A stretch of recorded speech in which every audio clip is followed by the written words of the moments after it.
सभे मगहिया भाई बहन के भुलेटन काका के राम राम आथिन मगहिया खबर में सुनथिन देश दुनिया के खबर। नवरात्रा के आज 5वां और 6ठा दिन है। भक्त सभे करतन स्कंद माता के साथे कात्यायनी के आराधना। ऊर्जा मंत्री के बैठक में कोयला मंत्रालय कहल कि देश में कोयला के पर्याप्त भंडार है, बिजली आपूर्ति में कोई तरह के बाधा न आवे। एयर इंडिया बिकला के बाद एयर इंडिया के सहायक कंपनी के बेचे के भी तैयारी चल रहा है। 208 दिन में अपन देश में सबला कम भेटैलन कोरोना संक्रमित। पिछलका 24 घंटा में अपन देश में 18,166 गो कोरोना संक्रमित भेटैलन। यूपीएससी पीटी के परीक्षा में आधा उपस्थित रहलन त आधा अनुपस्थित रहलन परीक्षार्थी। 7 बछर बाद फिर से स्काउट एंड गाइड के भेटाए राष्ट्रपति पुरस्कार। पटना डिप्टी मेयर के घर पर चल रहा दारू पार्टी, जगह में डिप्टी मेयर के बेटा समेत 4 आदमी के पुलिस गिरफ्तार कैल। 7 दिन में 10,000 से बेसी लोग कश्मीर घाटी डर के मारे छोड़ दिलन।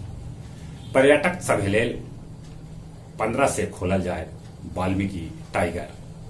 घोसी जहानाबाद में करंट के तार में सटे से 3 आदमी के दर्दनाक मौत हो गया।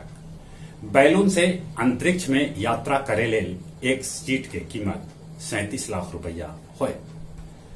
ताइवान हर हालत में चीन से करत मुकाबला। रूस में एगो विमान दुर्घटनाग्रस्त हो गए, जगह में 17 आदमी के मौत हो गए। पाकिस्तान में परमाणु कार्यक्रम के जनक डॉक्टर अब्दुल कादिर के 85 बछर के उम्र में होल देहांत।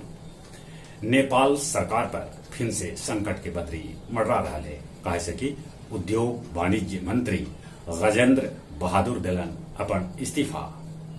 गया दुमुहान स्थित एसएसबी मनौलक अपन 17वां स्थापना दिवस। डोभी में जब्त कैल 3,875 बोतल दारू तब 12 चट्टी में 480 बोतल दारू पुलिस जब्त कैल। गया मगध मेडिकल कॉलेज में भेटायल मरीज सभे के अल्ट्रासाउंड के सुविधा। गया के पूजा पंडाल में कचरा उठावे लेल स्पेशल गाड़ी के व्यवस्था कैल गेल है। अब कुछ खेल के समाचार। दिल्ली के चेन्नई आईपीएल में हरा के 9वां बार फाइनल में पहुंच गया। T20 विश्व कप में ई बार इस्तेमाल कैल जाए DRS। उन्हें ऑस्ट्रेलियाई महिला टीम तीसरका T20 में भारतीय महिला टीम के 14 रन से हरा के सीरीज पर कब्जा जमा लेलक। अपने सभे से निहोरा कोरोना से बचे ले मुंह और नाक पर मास्क लगाते, सोशल डिस्टेंसिंग के पालन करते, दिन भर में 4-5 बेर निमन से हाथ साबुन से धोते और जब उम्र 18 बछर से ऊपरे है तो कोरोना के वैक्सीन जरूर लेते। चले अपने सभे के एक बेर फिर से भुलेटन काका के राम राम।